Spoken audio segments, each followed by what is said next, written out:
जय श्री राम, जय सीताराम। आप सुन रहे हैं राम कथा रस वाहिनी का अध्याय 25, समुद्र पर सेतु का निर्माण। बोले जय श्री राम।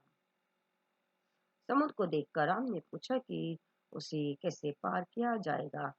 अनेक वानरों ने इसे पार करने के लिए विभिन्न उपाय और ढंग बताए। अंत में विभीषण अपने स्थान से उठा और राम से बोला, स्वामी, समुद्र का उद्गम आपके पूर्वज सगर और उनके पुत्रों से हुआ। यह तो आपके वंशज ही है। यदि आप इसे पार करने का संकल्प करें तो वानर अति सरलता पूर्वक इसे पार कर सकते हैं। इसी बीच रावण द्वारा भेजे गए एक गुप्तचर पर विभीषण की दृष्टि पड़ी। वानर उसे बांधकर अपने नेता सुग्रीव के पास ले आए।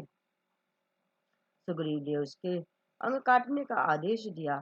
जब वानर उसके आदेश पालन करने को उद्यत हुए तो वह गुप्तचर जोर जोर से चिल्लाने लगा। वह पीड़ा से कराहता हुआ बोला, हे वानरों, मैं राम की शपथ लेता हूँ, मेरे नाक कान मत काटो। जब लक्ष्मण ने उसका कंदन सुना तो उन्होंने राक्षस को अपने सम्मुख बुलवाया। उन्होंने राक्षस से विनम्रता पूर्वक बात की और वानरों को आदेश दिया कि वह रावण के दूत को ना सताए। लक्ष्मण ने एक पत्र लिखकर दूत के हाथ में देते हुए कहा, रावण को ये संदेश देना और जो मैं अब कह रहा हूँ वह उसके समक्ष दोहराना। हे नीच जाति के विनाशक, तो यदि आज भी तुम अपना हृदय परिवर्तित कर राम के चरणों में गिर जाओ तो वे तुम्हें क्षमा कर देंगे। अपनी वासनाओं की पूर्ति हेतु संपूर्ण राक्षस वंश का आस और नाश मत करो। सम्मान रखो कि अवश्य भावी मृत्यु को टालने का इसके अतिरिक्त अन्य कोई उपाय नहीं है। इस तीक्ष्ण व कठोर चेतावनी सहित उस दूत को उसके स्वामी के पास वापस भेज दिया गया। उस राक्षस की प्रसन्नता का पारावार नहीं था, क्योंकि वह जीवित ही मुक्त हो गया था। वह चिल्लाया, भगवान रामचंद्रन की जय। ये ऐसा कहते हुए वे लंका के लिए प्रस्थान करने से पूर्व राम के चरणों पर गिर पड़ा। उसने रावण के समक्ष उपस्थित हो सभी ये घटनाएं सुनाई और अति प्रफुल्लित हो राम के अलौकिक सौंदर्य का वर्णन करना आरंभ कर दिया। उसने रावण को लक्ष्मण का पत्र दिया। रावण ने उससे अपने भाई विभीषण के विषय में पूछा। फिर तेजित हो बोला, धिक्कार है, अब उसकी मृत्यु निकट है। वह तो अनाज के कीड़े के समान है। उसने लंका छोड़कर मेरे शत्रु की शरण ली है। मृत्यु पर यह दुर्भाग्य उसका पीछा करता रहेगा। रावण ने उसकी ओर मुड़ते हुए पूछा, तुम ऐसी स्थिति में वहां गई क्या? तुमने उन्हें हमारी सैन्य शक्ति और व्रजमय संकल्प के विषय में नहीं बताया? तुम्हें उनकी युक्तियां और क्षमताओं के विषय में जो ज्ञात हुआ वह मुझे बताओ। शुक नामक दूत सिंहासन के समक्ष कर्मठ हो बोला, राजन, मेरी प्रार्थना है कि आप अति शांति पूर्वक और ध्यान से मेरी बात सुने। आपके भाई ने राम से निर्मितता की है और राम ने उसे लंका का राजा बना दिया है। जब उन्हें ज्ञात हुआ कि मैं आपके दूत के रूप में उस शिविर में पहुंचा तो वानरों ने मुझे पकड़कर विभिन्न प्रकार से पीड़ित किया। मैंने राम की शपथ ली और अपनी रक्षा के लिए उन्हें पुकारा। तब उन्होंने मुझे नाक कान काटे बिना वापस भेज दिया। यदि मेरी एक सहस ध्याय होती तो उन सब से भी मैं वानर सेना के पराक्रम का वर्णन नहीं कर सकता था। वास्तव में वे तो अत्यंत पराक्रमी सेनानी दल है। वहां विभिन्न वर्णों एवं आयु के विशाल के शक्तिशाली वानर है। उन्हें देखकर मनुष्य कांप जाता है। केवल यही नहीं, उनकी कल्पना मात्र करने अथवा उनके विषय में सोचने से ही भय की अनुभूति होती है। उस एक ही वानर की वीरता की कल्पना करो जिसने आपके पुत्र का वध कर लंका नगरी को राख कर डाला था। इसका मूल कारण यही है कि सभी वानर राम के आदित्य शौर्य एवं पराक्रम के प्रति भीम और प्रतिध्वनिया है। इसके परिणाम स्वरूप वानर जाति का नन्हा शिशु भी भयानक वीर बन गया है। यहाँ विभिन्न नामों वाले अनेक वानर योद्धा हैं और प्रत्येक वानर में अनेक हाथियों का सा बल है। उनके सम्मुख कपि है द्विविध मेद नील अंगद विकट देवी मुख केसरी कुमुद गज नल गवक्ष और जामत। यह सभी वानर वीरता का शौर्य में अपने नायक सुग्रीव के समान ही है। यही नहीं, ऐसे अन्य हजारों वानर हैं जो समान बल और पराक्रम के हैं, उनकी संख्या अनगिनत है। उनके कोप और आक्रोश से पृथ्वी, आकाश और पाताल भी तिनके के समान नष्ट हो जाते हैं। स्वामी, मैंने सुना है कि उनकी संख्या 18 पदम है। प्रत्येक पदम का पथक सेनापति है। महाराज, छोटे से बड़े तक मुझे ऐसा कोई वानर नहीं मिला जिसे अपने पराक्रम में संदेह हो। आक्रमण के नाम से कोई वानर भी किंचित भी घबराया हुआ नहीं था। वह सब तो इस नगर को हड़पने के लिए अपना भाव बल बढ़ा रहे हैं। उन्हें तो केवल राम का संकेत मिलने की प्रतीक्षा है, किंतु अभी तक उन्हें कोई संकेत नहीं मिला था। चाहे समुद्र उन्हें मार दे या ना दे, किंतु उन्होंने तो समुद्र तल पर पत्थरों का सेतु बनाकर अपने इस अभियान में सफल होने का निश्चय किया है। वह तो अपने दांत पीसकर यह प्रदर्शित कर रहे हैं कि वह रावण का नाश कर उसको भस्मीभूत कर देंगे। उनकी ये उन्मत्त गर्जना और ललकार को सुनकर सभी आतंकित हो जाते हैं। रावण का नाम सुनते ही वे क्रोधभूत हो विशाल वृक्षों को समूल उखाड़ कर गणना पूर्वक चहु और घुमाते हैं। वह तो इस राज्य पर विजय प्राप्त करने के लिए वीरता पूर्वक यंत्र तंत्र शोर मचा रहे हैं। उनके साथ उन्हीं के समान पराक्रमी भालू भी हैं। उन सब के शिरोमणि श्री राम है, जिनमें लाखों यमदेवों का बल है। सहस्रों शीश और जियाओं वाले हजारों आदि शीश भी राम के पराक्रम एवं शूरता का वर्णन नहीं करने में असमर्थ होंगे। वे अपने एक ही बाण द्वारा समुद्र को भी सुखा सकते हैं।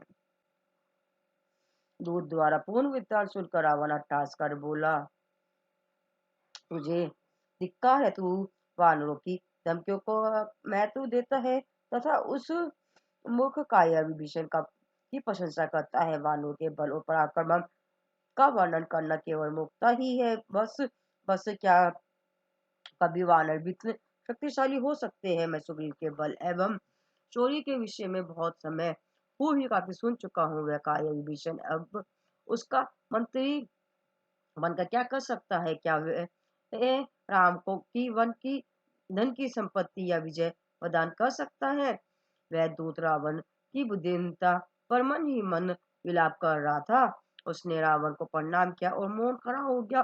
तत्पश्चात रावण ने लक्ष्मण द्वारा प्रेषित संदेश के लिफाफे को फाड़ा और संदेश पढ़कर वह पत्र अपने मंत्री को देते हुए बोला, तू तो टिटहरी के समान है, जिसे इस बात का डर होता है कि आकाश उससे के नन्हे पंखों पर मिले गिरेगा। क्या कभी आकाश गिरकर चिड़ियों को मार सकता है? शब्दों की बौछार से मुझे धमकाने वाले ये सन्यासी एवं धार्मिक पंडित क्या भी सफल हो सकते हैं? कुछ समय तक रावण का अहंकार देखता रहा। फिर उसने सो बीच में टोकते हुए कहा, स्वामी, मैंने जो भी कहा वह पूर्णतः सत्य है। पत्र को भली भांति सावधानी पूर्वक पढ़िए और रोष अथवा अभिमान के बिना कार्य करिए। वैर भाव को त्याग दीजिए। राम अति कोमल हृदय एवं दयालु है। वे त्रिलोक के स्वामी है। यदि आप उनके पास जाएंगे तो वे अवश्य आपको शरण देंगे और आपकी रक्षा करेंगे। सीता उन्हें सौंप दो। मेरी प्रार्थना पर ध्यान दीजिए। इस प्रकार दूत ने अति आग्रह पूर्वक प्रार्थना की कि रावण स्वयं को नाश से बचा ले। जब दूत विनती कर रहा था तो रावण के नेत्र क्रोध पर और लज्जा से लाल हो गए। वह गरज कर बोला, क्या क्या तू मुझे दोषी ठहराता है? रे मूर्ख, क्या मैंने तुझे इसीलिए भेजा था कि तू जंगल में जाकर उन नन्हे शिशु के चरणों पर नतमस्तक हो जा? अब तो बहुत गृहस्था एवं निर्जलता हो गई। रावण ने अपने सिंहासन से उठकर दूत को धक्का देकर दरबार से बाहर निकाल दिया।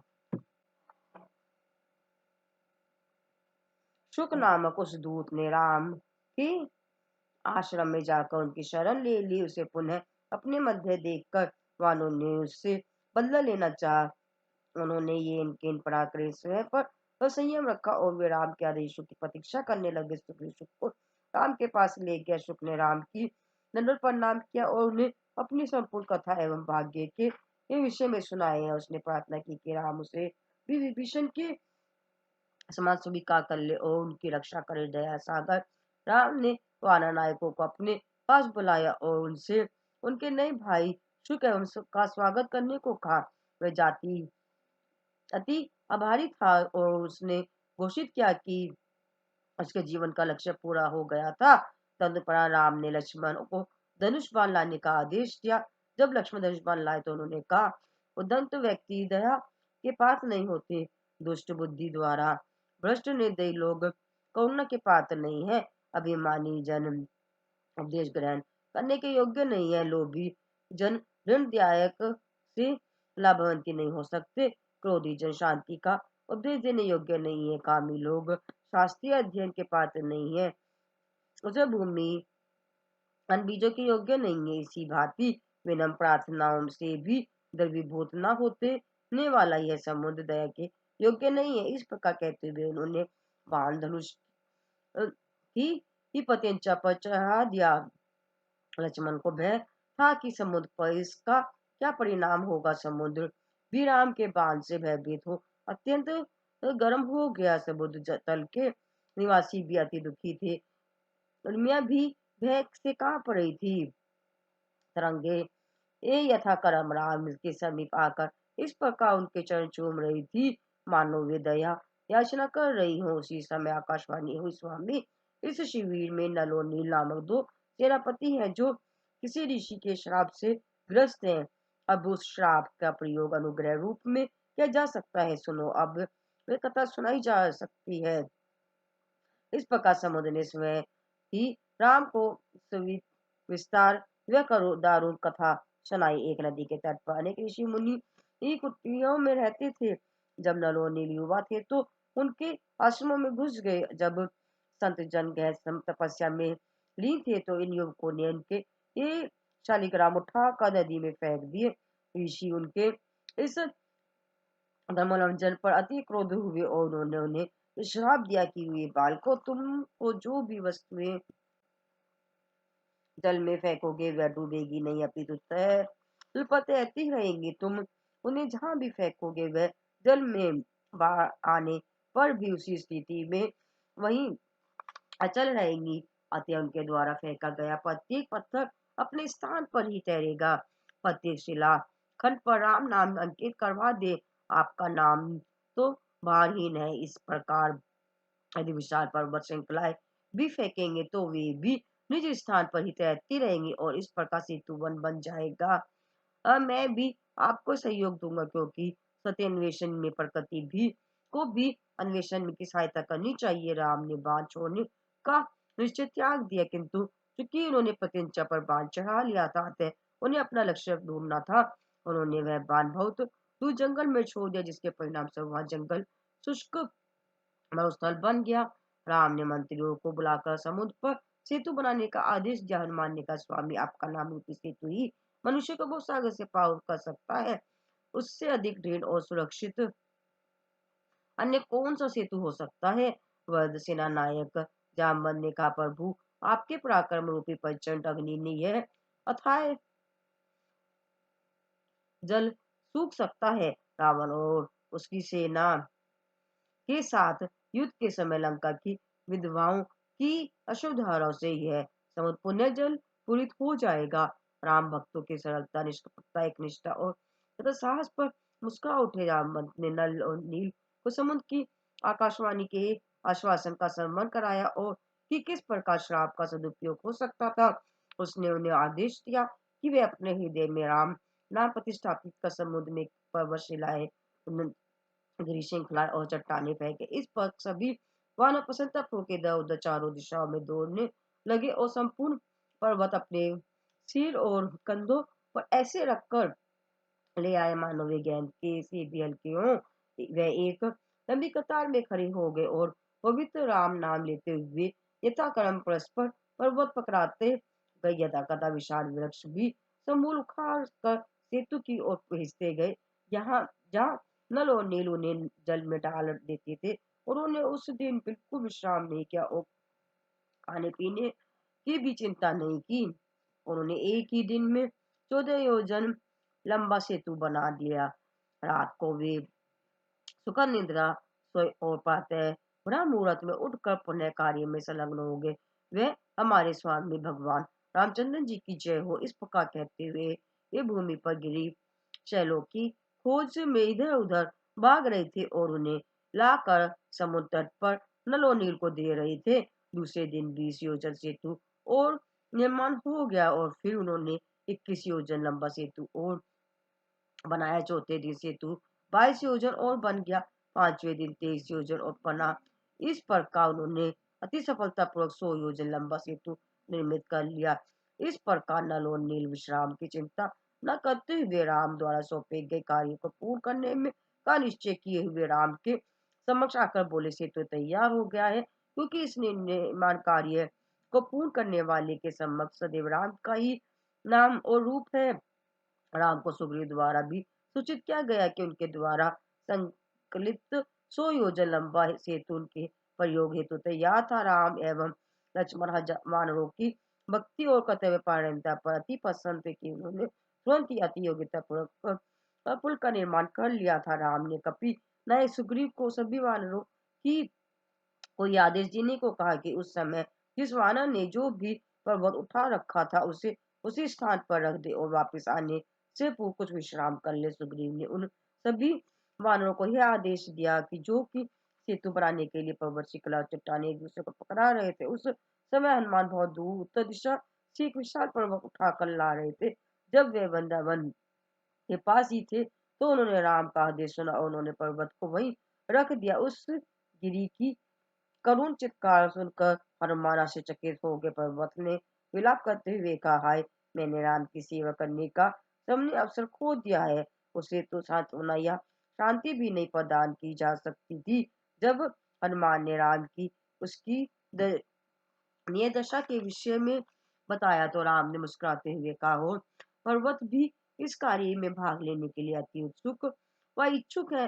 वह उनके उत्साह पर अति प्रसन्न थे। उन्होंने हनुमान से कहा, शीघ्र जाओ और उस शिला को सांत्वना दो। उससे कहो कि वह उदास न हो। द्वापर युग में मैं उस पर्वत को 7 दिन तक अहर्निश अपनी हथेली पर दहन करूंगा। यह सुनकर वह पर्वत चोटी प्रसन्न हो जाएगी। त्रेता युग के उस आश्वासन के परिणाम स्वरूप यह वही गोवर्धन पर्वत बना जिसे भगवान ने द्वापर युग में हथेली पर उठाया। पांचवें दिन जब समुद्र तट पर गए तो उस सेतु को देखकर अति प्रफुल्लित हुए। उन्होंने कहा, वानरों, तुम्हारी भक्ति और सेवा भावना वर्णीय है। तुम्हारे समर्पण भाव ने मुझे मोहित कर लिया है। उसी समय विभीषण वहां पहुंच गया और बोला, स्वामी, हमें कल लंका पहुंचना है, तो मेरी आपसे एक विनती है। राम ने कहा, वे क्या है, मुझे बताओ। विभीषण ने कहा, रावण शिव का अनन्य भक्त है। परमात्मा के इस रूप के प्रति उसमें गहन श्रद्धा है, तथापि उसकी मृत्यु आपके हाथों होनी निश्चित है। अतः मैं प्रार्थना करता हूँ कि शिव के प्रति उसकी भक्ति की स्मृति में आप लंका गमन तथा सेतु द्वारा इसमें प्रवेश करने के अवसर पर यहाँ एक शिवलिंग प्रतिष्ठापित कर दे, जिससे आगामी युगों में जब लोग इस मार्ग से लंका में प्रवेश करें तो वह शिवलिंग की पूजा कर इन घटनाओं का स्मरण करे। इस प्रकार की अनुभूति कर वे वास्तव में धन्य होंगे। वह इस शिवलिंग की रामेश लिंगेश्वर अर्थात राम द्वारा प्रतिष्ठापित प्रतिमा के रूप में अर्चना करेंगे। इन समय के साथ यह कुल आदि विलीन या नष्ट हो जाए तो भी भावी पीढ़ी इस मूर्ति द्वारा इस स्थल को पहचान लेगी। राम ने उसके प्रस्ताव पर प्रसन्न होकर कहा, मैं तुम्हारी इच्छा पूर्ण करूंगा। राम, तुम लंका के भावी अधिपति हो, अतः तुम्हें अब प्रसन्न करने के लिए मैं तुम्हारी सभी इच्छाएं पूर्ण करूंगा, चाहे कुछ भी करना पड़े। इस पर सुग्रीव ने वानरों को मूर्ति प्रतिष्ठापन हेतु सामग्री लाने का आदेश दिया। यह लिंक लाने के लिए उसने स्वयं हनुमान को भेजा। राम ने समुद्र जल द्वारा लिंक का अभिषेक कर उसमें चेतनाएं एवं शक्ति उत्पन्न कर दी। राम के शब्दों में मंत्रों का प्रभाव था, अतः लिंग की शुद्धि हेतु उसमें अधिक अन्य किसी संस्कार की आवश्यकता नहीं थी। वानरों ने स्त्रोत बोले और उनकी उल्लास पूर्वक अष्टध्वनियों की गूंज स्वर्ग में गई हुई। चारों ओर खड़े वानरों की जय जयकार के मध्य लक्ष्मण एवं सुग्रीव ने लिंग की स्थापना में राम की सहायता की। तत्परान वानरों ने हृदय में राम का चित अंकित कर तथा जिया पर राम का नाम धारण कर पुल पर क्रमानुसार पंक्ति पद चढ़ना प्रारंभ कर दिया। वह दृश्य अकथनीय था। राम और लक्ष्मण ने पुल पर खड़े होकर दोनों ओर प्रभावित सागर को देखा।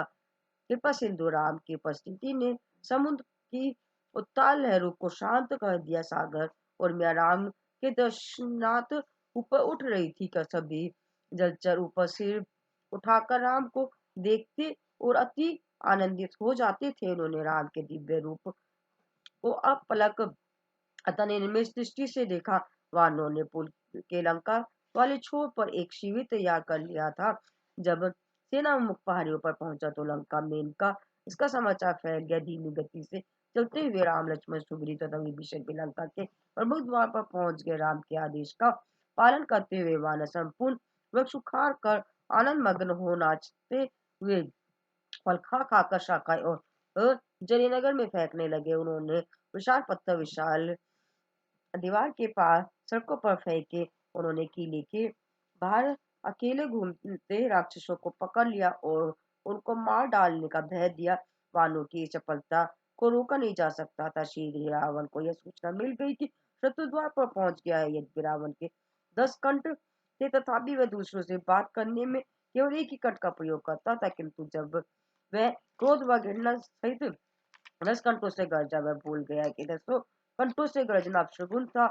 बहुत समय पूर्व उसे श्राप मिला था कि यदि तुम वह ये 10 कंठों से बोलेगा तो अपशगुन होगा और उसका अंत निकट आ जाएगा। गरजने के कुछ क्षण पश्चात उसे श्राप याद आ गया और वह भयभीत हो गया। यद्यपि उसने अन्य कंठों से वाणी ना निकालने का भरसक प्रयास किया, किंतु उसकी वाणी सभी कंठों से फूट रही थी।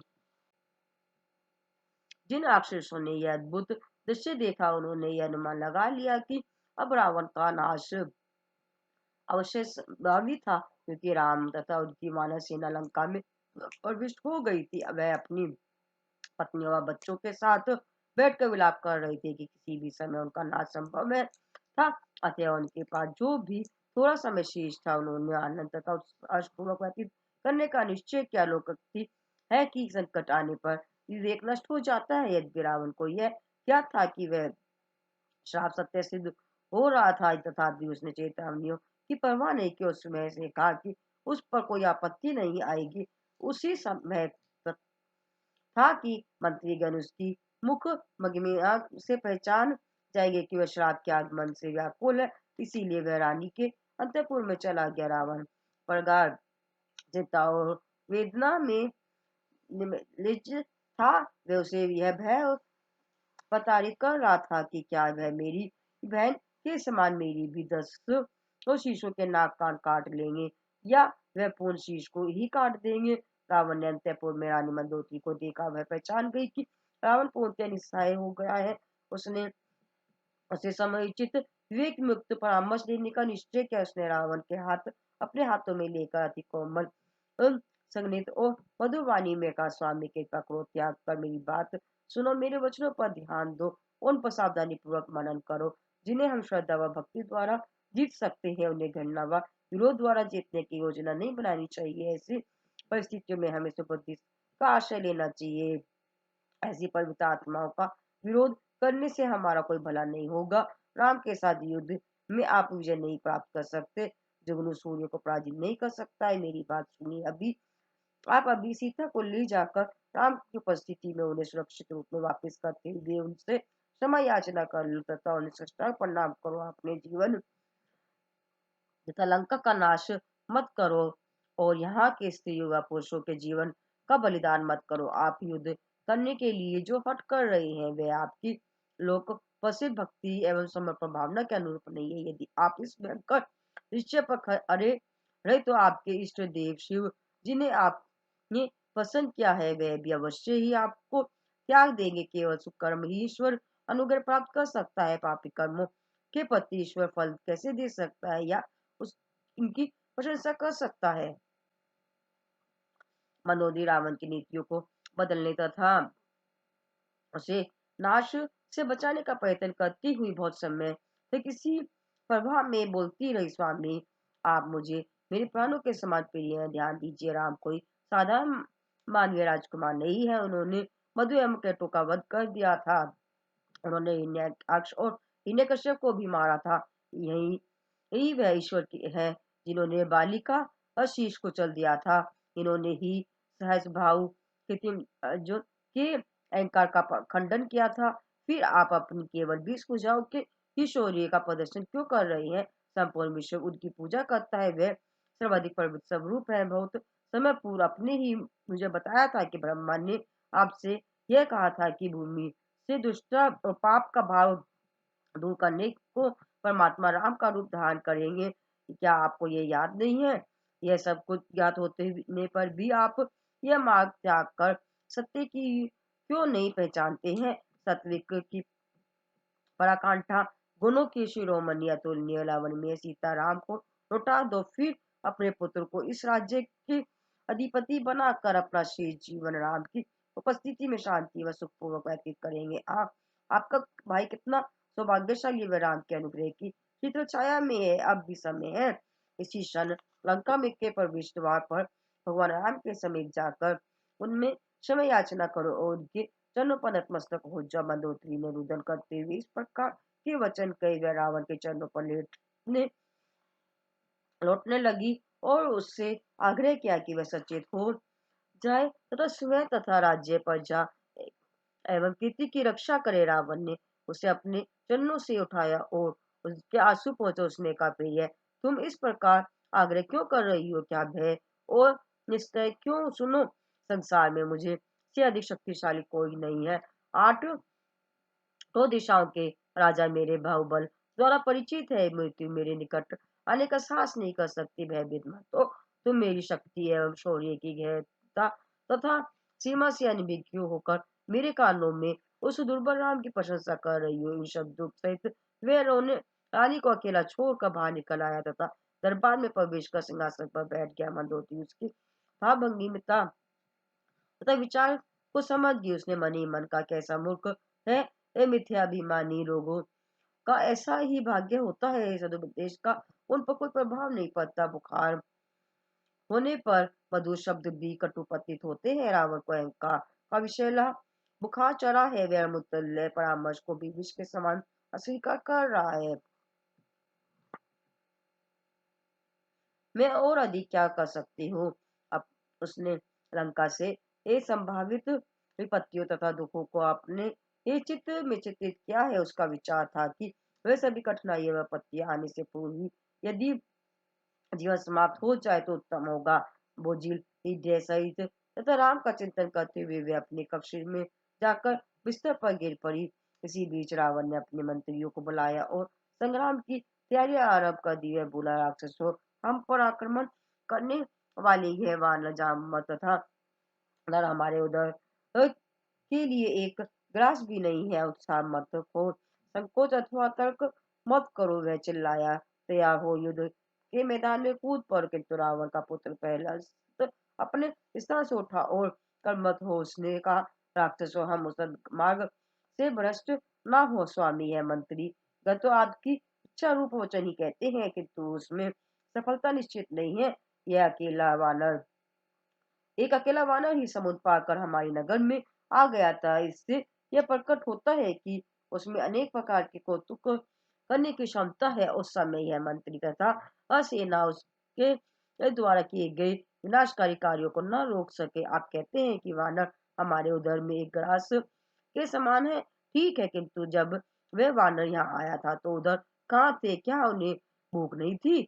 जब उसने इस नगर को भस्मीभूत कर दिया था तो सत्यतः मंत्रियों को इसे खाने की सुधा नहीं रही होगी। स्वामी, इन मंत्रियों ने के मुख से विस्मित वचन चाहे आपको पसंद कर देखे तो वह समय के साथ साथ भयानक संकट उपस्थित करेंगे। इन सब पर शांति पर विचार कीजिए। राम ने हमारे ये सुबेल पर्वत पर पड़ाव डाला है। वह समुद्र पर सेतु निर्माण कर यहाँ पहुंच गए हैं। उनके साथ असंख्य वानर सेना है। क्या ऐसा व्यक्ति कोई सामंजस्य हो सकता है? यदि आपका ऐसा विचार है तो उसे त्याग दे। स्वतंत्र जिहाज के समान व्यर्थ वार्ता मत करो। इन मंत्रियों की मिथ्या प्रशंसा पर ध्यान मत दो। मुझे भीरू मानकर मेरा विरोध ना करो। युद्ध से डरो। मुझ में तथा मेरे परामर्श की योग्यता एवं अनिवार्यता में विश्वास कीजिए। आप अभी सीता को अपने साथ ले जाकर उन्हें राम को समर्पित कर उनसे क्षमा प्रार्थना करें। इससे ही हमारी तथा लंका की रक्षा हो सकती है। केवल तभी हम ये दावा कर सकते हैं कि हमने अपनी जाति को विनाश के गर्द से बचा लिया है। इसी प्रकार हम विजय प्राप्त कर सकते हैं। अन्यथा पराजय और संकट का सामना कीजिए। डिसीजन तैयार हो जाइए। जब तक आकाश में सूर्य व चंद्रमा रहेगा तब तक आपका यश बना रहेगा। ऐसा आप यश अर्जित मत करिए जो अनंत काल तक रहने वाला है। किंतु रावण ने अति क्रोध एवं निष्ठापूर्वक उत्तर दिया। वह भ्रष्ट द्वारा प्रदत्त अरुचिकर परामर्श पर भीषण क्रोध से कांपने लगा। वे भयंकर स्वर में गर्जने हुए प्रहस्त पर झिड़क कर बोला, धूर्त, तुझे किसने यह छल सिखाया है? तुझे यह ज्ञान कहाँ से हुआ? कहावत है कि ये झुमटों में से चिंगारियां उत्पन्न होती हैं, किंतु तू तो मेरे वश में पैदा हुआ है। रावण ने अपने दांत से वह कठोर स्वर में उस पर चिल्लाया और उसे अपशब्द कहे। अंत में उसने भ्रष्ट को धक्का देकर दरबार से बाहर निकाल दिया। किंतु बाहर निकालने से पूर्व भ्रष्ट ने अपने पिता तथा उसके मदांत अभिमान का विरोध करते हुए अपने विचार प्रकट कर दिए। उसने कहा कि रावण ही वंश के नाश का कारण है। उसने स्वयं को सांत्वना देते हुए कहा कि वह भौतिक रूप से रोगग्रस्त है और जिसकी मृत्यु निकट है, उसके लिए सभी औषधियां व्यर्थ हैं। उसने स्वयं से ही कहा था, मेरा सद परामर्श मेरे पिता का घातक प्रतीत हुआ। वह सीधा अपनी माँ के पास गया और उसे संपूर्ण घटना सुनाई। वे दोनों इस तथ्य से सहमत थे कि वे रावण को सद्मार्ग पर लाने के लिए अब और कुछ नहीं कह कर सकते थे। अतः वे दोनों इकट्ठे बैठकर राम तथा उनके ऐश्वर्य के ध्यान में मगन हो गए। वान रूप ने इस पर्वत पर राम और लक्ष्मण के लिए सुंदर शिविर बना दिया। उन्होंने उनके लिए घास पत्तों पौधों की सुकोमल आरामदायक शैया तैयार की। जो ही उन्होंने ये कार्य पूर्ण किया, राम वहां आ गए। राम उन्हें प्रसन्न करने के लिए उस पर बैठ गए। कुछ ही क्षण पश्चात उन्होंने सुग्रीव को गोद में अपना सिर रखा और लेट कर सो गए। शैया के दोनों ओर धनुष बाण तैयार रखे थे। रावण से युद्ध करने तथा उसे मारने के लिए उद्धव वानर अपनी हथेलियों को खुजला रहे थे। उन्होंने तो केवल राम कि आदेश का ही प्रतीक्षा थी। सौभाग्यशाली हनुमान तथा राजकुमार अंगद राम के चरण दबा रहे थे। लक्ष्मण अपने धनुष्मान सहित राम के चरणों की ओर तो शैया के पास खड़े निम्न दृष्टि से राम के मुख को देख रहे थे। उसी समय राम ने पूर्व दिशा में देखा। उनकी दृष्टि उदित चंद्रमा पर पड़ी। उन्होंने कहा, मित्रों, चंद्रमा को तो देखो, क्या तुम्हें इस पर धब्बा नहीं दिखता? प्रत्येक ने उस धब्बे के विषय में निज अनुभव अनुसार उत्तर दिया। किंतु हनुमान ने स्वीकार किया कि स्वामी, मुझे चंद्रमा पर कोई कलक नहीं दिखाई देता। मुझे तो ऐसा दृष्टिगोचर होता है कि यह पसीने से भीगे आपके मुख का ही प्रतिबिंब है। आपने जिस धब्बे या कलंक के विषय में कहा, वह मुझे नहीं दिखता। उषा काल तक संपूर्ण रात्रि राम ने वानों के साथ अति आनंद वार्ता करते हुए उनके सुखद साचार्य में व्यतीत की। प्रातः होने पर राम ने समुद्र में स्नान किया तथा तट के सभी नित्य क्रियाएं की। उन्होंने सुग्रीव के मंत्रियों एवं अन्य सभी नेताओं को सामयिक रूप से आगामी दिन के कार्य हेतु निर्देश दिए। तत्पश्चात उन्होंने सर्व संपत्ति से बाली के पुत्र एवं मानव राज्य के उत्तराधिकारी अंगद को लंका का युद्ध आरंभ करने से पूर्व रावण के पास दूत के रूप में भेजने का निर्णय किया। राम ने अंगद को बुलाकर कहा, वत्स, तुम बलिष्ठ और गुणवान हो। तुम्हें राम के दूत के रूप में रावण के पास जाकर उसे क्रोधित किए बिना ही अति चतुराई, सावधानी, नम्रता और आश्वासन सहित उपदेश देना है।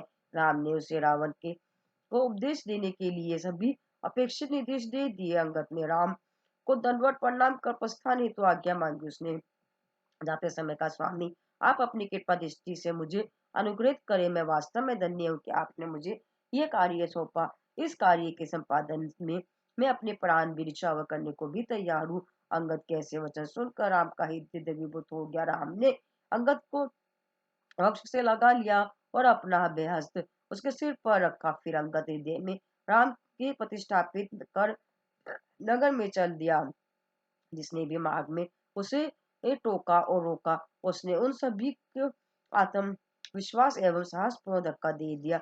उसने मार्ग में रावण के पुत्र का भी ही सामना किया। राक्षस राजकुमार ने उससे पूछा, ओ वानर, तू कौन है और कहाँ से आया है? अंगद ने उत्तर दिया, मैं राम का दूत अंगद हूँ। इस पर राक्षस ने अंगद को मारने के लिए ये पैर उठाया ही था कि अंगद ने उसका पैर पकड़कर उसका पूरा शरीर घुमा डाला और फिर उसे भूमि पर गिरा दिया।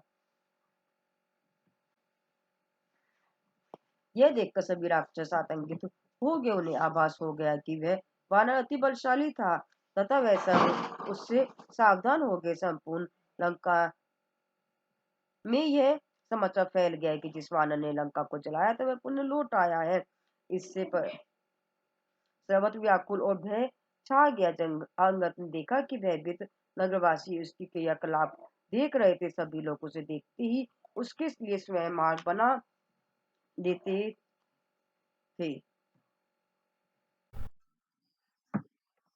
अंत में वह निर्भय हो रावण के दरबार में पहुंचा। एक द्वारपाशी थे रावण के पास अंगद के आगमन की सूचना लेकर आया। रावण ने दूत को फिर से लाने का आदेश दिया। उसके आदेश अनुसार अंगद को रावण के समक्ष लाया गया। अंगद ने रावण को एक काले पर्वत के रूप में देखा। उसकी 20 भुजाएं विशाल शाखाओं के समान थी। वे अभी रावण के पास गए। सभी दरबारी अंगद की निर्भयता देख कर मन ही मन कांप पड़े थे। वे सभी मुंह फूके। रावण ने अंगद से पूछा कि वह कौन था। अंगद ने उत्तर दिया, मैं राम का दूत हूँ। यह सुनकर रावण ने उसके आने का कारण पूछा। अंगद ने कहा आरंभ कहना आरंभ कहे रावण, आप और मेरे पिता तुम्हारे मित्र थे, अतः आपका हित दृष्टि में रखते हुए मैं राम के आदेश अनुसार आपके वो कुछ परामर्श देने आया हूँ। अंगद ने अति नरम तक और हृदय ग्रह स्वर में से कहा, आप जग जन्मी जनक पुत्री का अपहरण करके लाई है। आप अहंकार काम और क्रोध को वश में करने में असमर्थ है। यह आपने अच्छा नहीं किया। चलो जो हो गया उसे भूल जाओ। क्योंकि यदि आज भी आप अपने दुराचार पर पश्चाताप कर मेरे वे अनुसार कार्य करें तो राम आपको क्षमा कर देंगे। मेरे सुझाव के अनुरूप अविलंब निश्चय करो, अन्यथा आप अपने हाथों से ही अपनी जाति और राज्य को मिट्टी में मिला दोगे।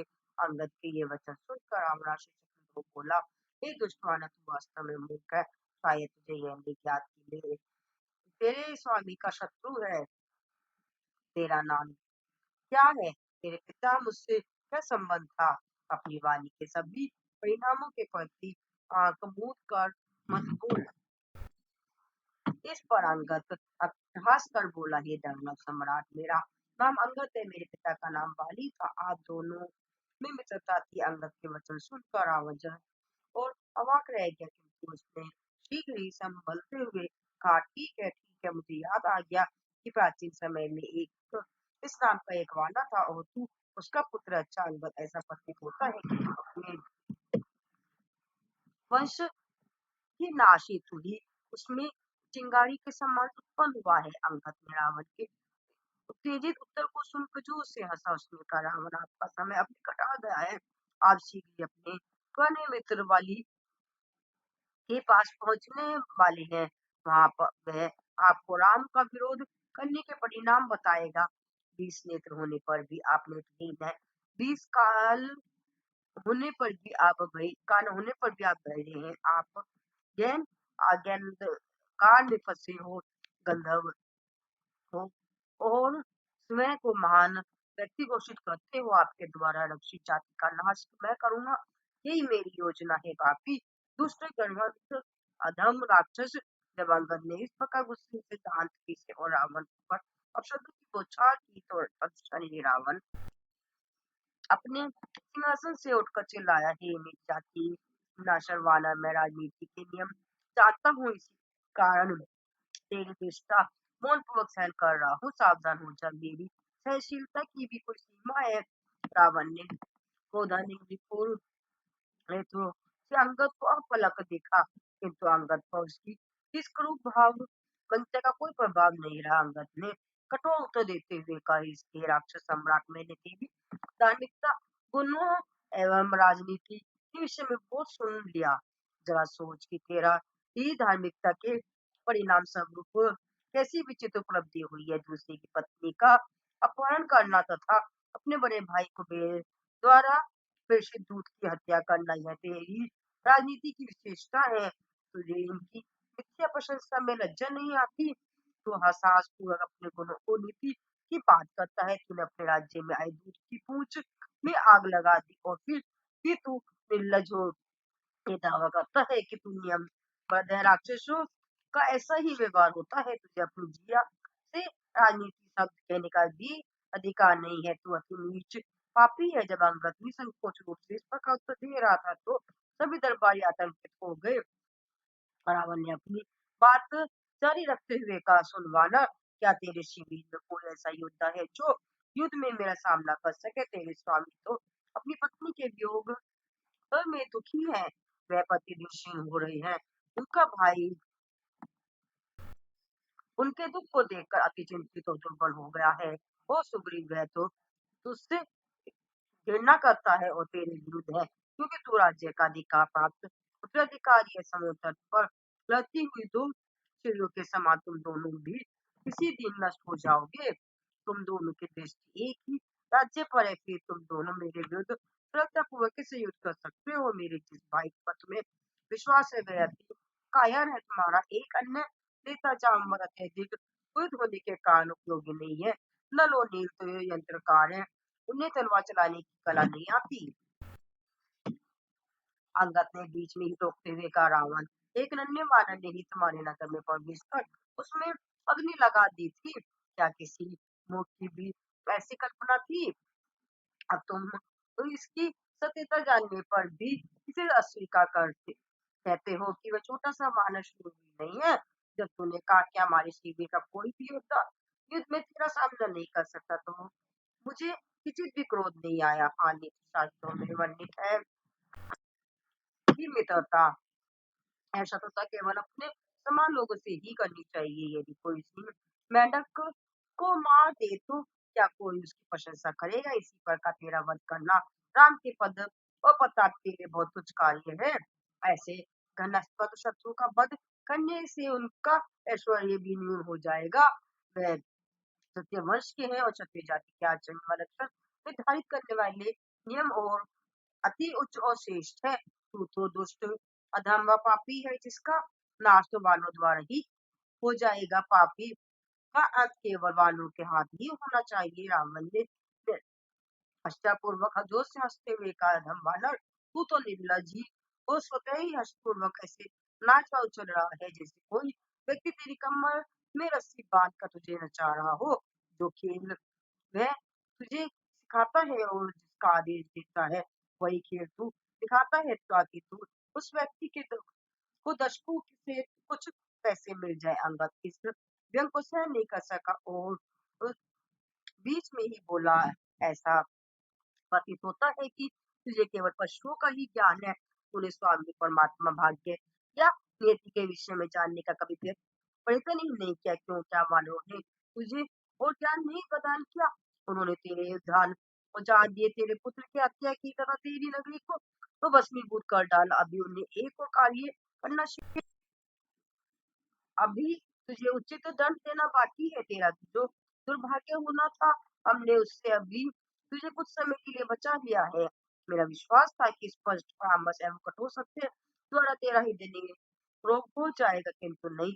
तू तो लज्जाहीन है, तुझमें ये पश्चाताप की भावना नहीं है, तुझमें नीति का कोई लक्षण नहीं है और ना ही सदाचार का। आह, कैसी दयनीय स्थिति है। तू अब भी विभीषण का को वर्ष दानतीस उसी कायर व गद्दार कहकर उसकी निंदा कर रहा है। तू अपने भार से पृथ्वी को बोझिल कर रहा है। जितना शीघ्र तेरा नाश हो उतना उत्तम है। तू तो अपने गली के कुत्तों के से भी नीच है, उसमें तेरी जैसी वासना नहीं है। तुझे अल्पकाल में ही ज्ञात हो जाएगा कि उनके जीवन तेरी अपेक्षा श्रेष्ठ है। परमात्मा परंपरा और आचरण के नियमों को त्याग कर अंगद ने रावण पर अपशब्दों की बौछार कर दी।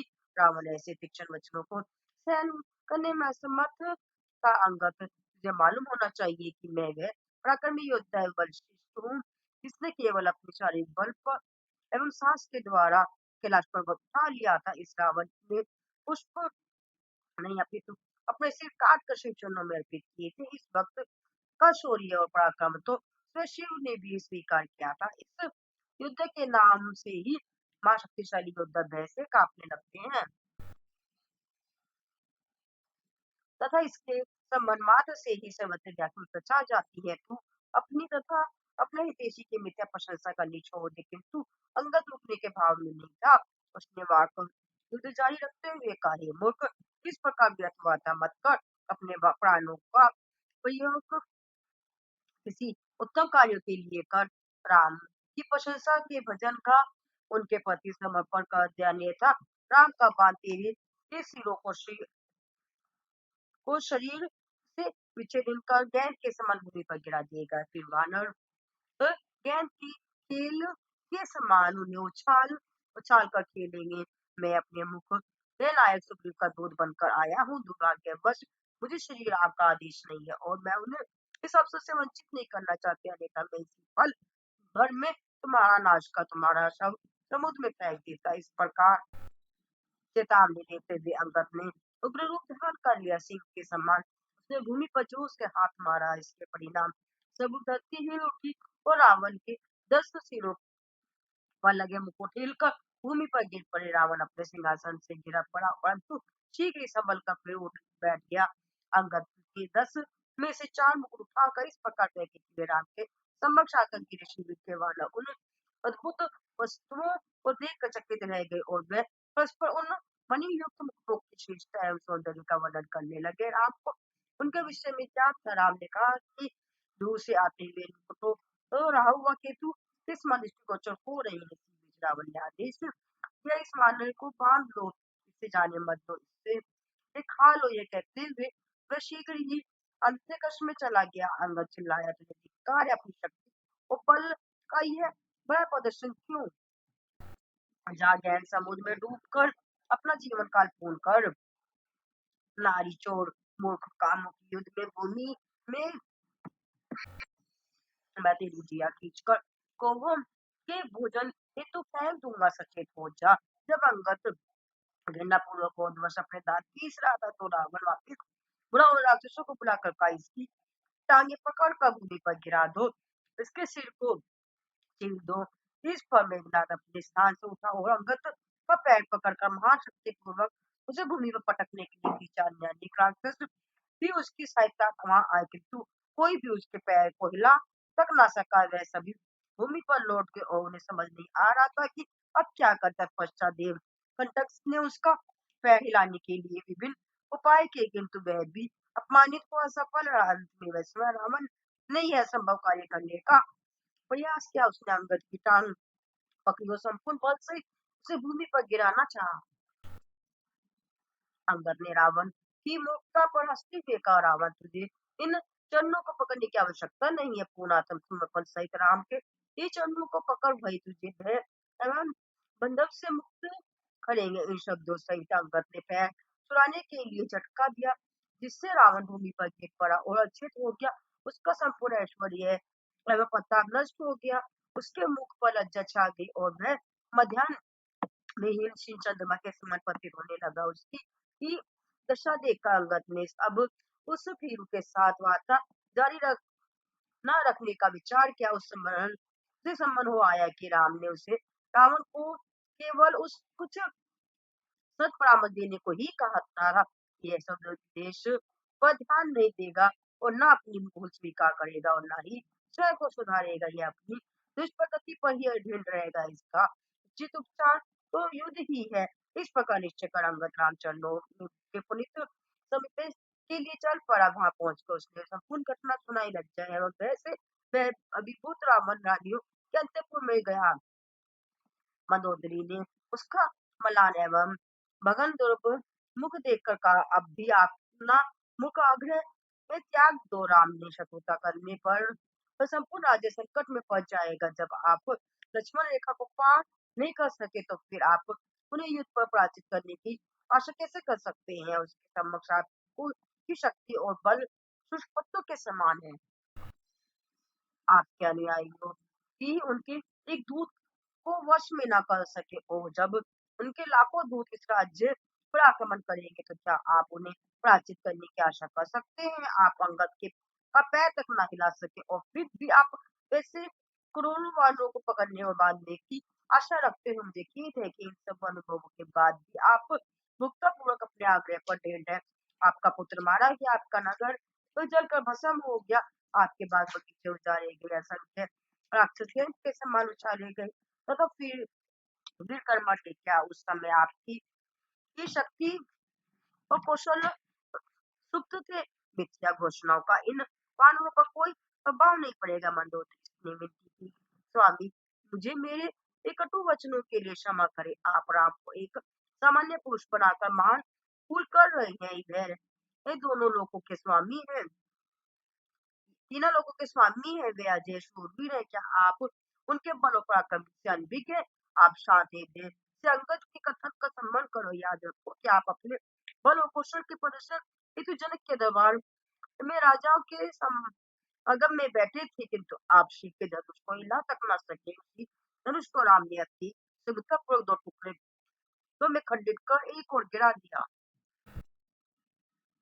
क्या आपने निज नेत्रों से राम का यह बल नहीं देखा था?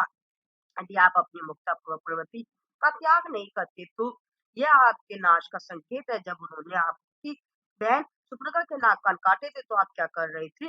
इन सब अनुभवों के पश्चात भी क्या आपको अपनी शक्ति को शौर्य की इतने प्रशंसा करने में लज्जा नहीं आती? राम ने एक ही बाण से बाली का वध किया। क्या बाली कोई साधारण शत्रु था? अब राम ने अपनी सेना सहित सुबह पर्वत पर पड़ाव डाला है। राम धर्म और नैतिकता के प्रतिमूर्ति है, अन्यथा वे आपकी रक्षा हेतु आपको सदुपदेश देने के लिए दूत को क्यों भेजे? इस दूत ने आपके हृदय को रामानुकूल बनाने के विभिन्न उपाय किए, किंतु आप अभिमान को त्याग नहीं कर रहे हैं।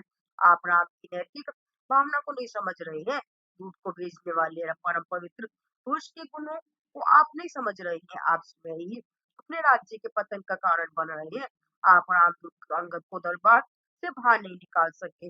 उनके शिविर में तो इसमें से भी अधिक पराक्रमी तथा विनाशकारी हजारों नहीं लाखों वानर है। मेरी बात मानिए, दानवीय वृत्ति छोड़ दीजिए, चाहिए राम के प्रति समर्पण कर दीजिए। विगत घटनाएं स्मरण कराने वाले ये शब्द रावण के हृदय में तेज बाणों के समान चुभे। इस बीच नए दिवस का प्रभात हुआ। रावण और अहंकार की ही प्रतिमूर्ति के रूप में दरबार में प्रवेश कर सिंहासन पर बैठ गया।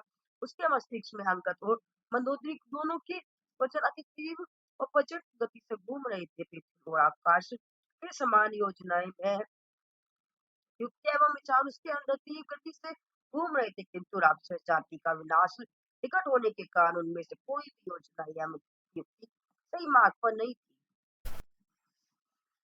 रावण ने विदुषेथ नामक राक्षस से कहा, तू अपने माया जाल के द्वारा राम का कटा हुआ सिर तथा उनका धनुष बाण मेरे सम्मुख प्रस्तुत कर। सीता उन्हें वास्तविक समझकर शोकाकुल हो जाएगी।